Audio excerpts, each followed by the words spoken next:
एकत्रित लढू एवढंच तुम्हाला सांगतो. आज संघाच्या एका मुखपत्रामध्ये स्पष्ट अजित पवारांना घेण्यावर खूप मोठी टीका केलेली आहे की अजित पवारांना घ्यायची काय गरज होती आणि त्याचा परिणाम सर्वत्र वाईट झालेले आहे. संघाचं भाजप ऐकते कुठं? कशाला संघ त्यांना सल्ला देता? हा प्रश्न आता सगळ्यांच्या समोर निर्माण झालेला आहे.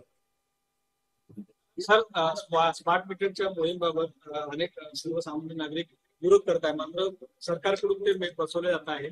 जवळपास 11,000 रुपयाचा खर्च हा स्मार्ट मीटरचा. बघा, केंद्रातल्या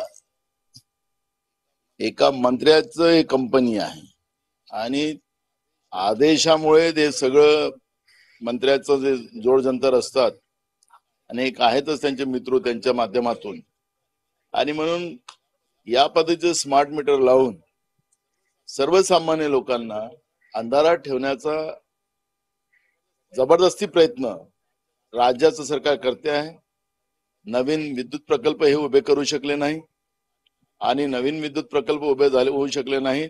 लोकांच्या गरजा जास्त वाढलेल्या आहेत, त्या पूर्ण करू शकत नाही. शेतकऱ्यांच्या शेतीच्या पंपाला हे विद्युत देऊ शकत नाही आणि म्हणून स्मार्ट मीटरच्या माध्यमातून ज्या पद्धतीनं सर्वसामान्याला अंधारात ठेवण्याचा हा प्रयत्न महाराष्ट्रातलं असंविधानिक आणि भाजपचं सरकार करते, त्याचा आम्ही पण विरोध करतोय. विधानसभेचं अधिवेशन आहे, सरकारला आम्ही जबाब विचारणार आहे की तुम्ही ज्या पद्धतीनं मोबाईल रिचार्जची व्यवस्था, ते सगळे शिकले सवरले लोक असतात, पण गरीब सामान्य माणूस हातावर कमवणाऱ्या खाणाऱ्या माणसाला तुम्ही हे स्मार्ट मीटर लावून त्याला अंधारात ठेवण्याचं जे पाप तुम्ही करताय, या पापाचं फळ यांना भोगावंच लागणार आहे आणि महाराष्ट्रातल्या सत्तेला बाहेर जावंच लागणार आहे.